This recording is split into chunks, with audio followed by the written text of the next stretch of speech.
Assalamualaikum warahmatullahi wabarakatuh. Perkenalkan, saya Nurse Hajah Rahma, SPD Escape M Biomed, merupakan dosen di Akademi Farmasi Poltekkes Kemenkes Jambi. Mata kuliah yang saya ampu adalah mikrobiologi. Baiklah, saya akan menjelaskan materi tentang mikrobiologi. Tujuan yang pertama, mahasiswa mampu menjelaskan bentuk koloni dan sel di bawah mikroskop, koloni dan sel jamur, koloni bakteri, sel bakteri Bacillus dan Coccus, dan sel protozoa. Di mana juga mahasiswa dituntut peranan mikroba, positif dan negatifnya, bentuk bakteri, peran bakteri di bagian industri dan farmasi, dan produk pangan hasil fermentasi mikroorganisme.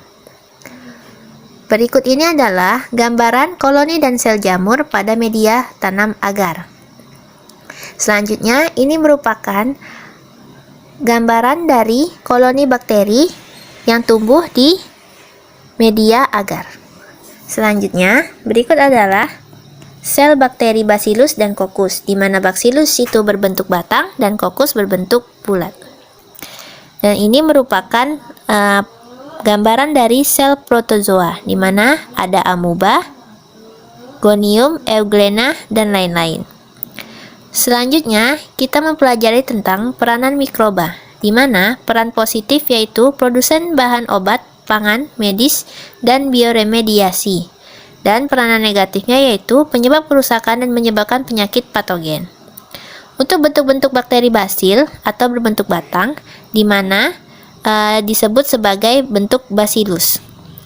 Dan dibagi menjadi bentuk-bentuk monobasil, diplobasil, dan streptobasil. Monobasil yaitu bakteri yang hanya terbentuk satu batang tunggal, di mana contohnya yaitu Salmonella typhosa, penyebab penyakit tipus. Dan kemudian diplobasil, di mana terdiri dari dua batang, yaitu bakteri berbentuk basil yang bergandengan dua-dua. Selanjutnya ada streptobasil, di mana bakteri basil yang menjadi satu rantai, yang memiliki contoh seperti Bacillus anthracis, penyebab penyakit antraks. Selanjutnya, bentuk-bentuk bakteri Coccus, di mana dibagi menjadi Monococcus, Diplococcus, Staphylococcus, Streptococcus, dan Sarkina dan Tetracoccus. Di mana contoh dari bakteri Streptococcus yaitu Streptococcus lactis, Streptococcus pyogenes, penyebab penyakit tenggorokan. Terus selanjutnya untuk Staphylococcus, di mana contoh dari bakterinya itu yaitu Staphylococcus aureus, penyebab penyakit radang paru-paru.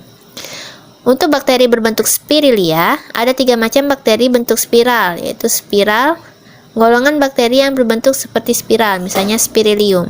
Kemudian ada berbentuk Vibrio atau berbentuk seperti koma, yang dianggap sebagai bentuk spiral tak sempurna, misalnya Vibrio cholerae, penyebab penyakit kolera. Untuk bakteri bentuk Spiroseta, yaitu golongan bakteri berbentuk spiral yang dapat bergerak, misal Spirocheta pallida, penyebab penyakit sifilis. Untuk peranan mikroba, di mana ada peran positif yaitu bahan obat, pangan, medis, dan bioremediasi. Untuk peran negatif, penyebab kerusakan dan menyebabkan penyakit patogen. Peran dalam bidang farmasi dan kesehatan difokuskan pada penemuan substansi. Untuk produk pangan hasil fermentasi mikroorganisme, di mana contohnya yaitu pembuatan kecap, yaitu merupakan Aspergillus wentii, kemudian ada antibiotik penisilin menggunakan mikroorganisme Penicillium sp. Untuk hasil dari tempe menggunakan mikroorganisme Rhizopus oryzae. Dan untuk pembentukan yogurt atau susu asam menggunakan Lactobacillus bulgaris. Dan untuk pembuatan oncom menggunakan Monilia cytophila. Cukup sekian penjelasan tentang materi mikroorganisme. Semoga materi ini dapat dipahami dengan mudah dan mahasiswa bisa mengerti apa yang disampaikan. Sekian dan terima kasih. Assalamualaikum warahmatullahi wabarakatuh.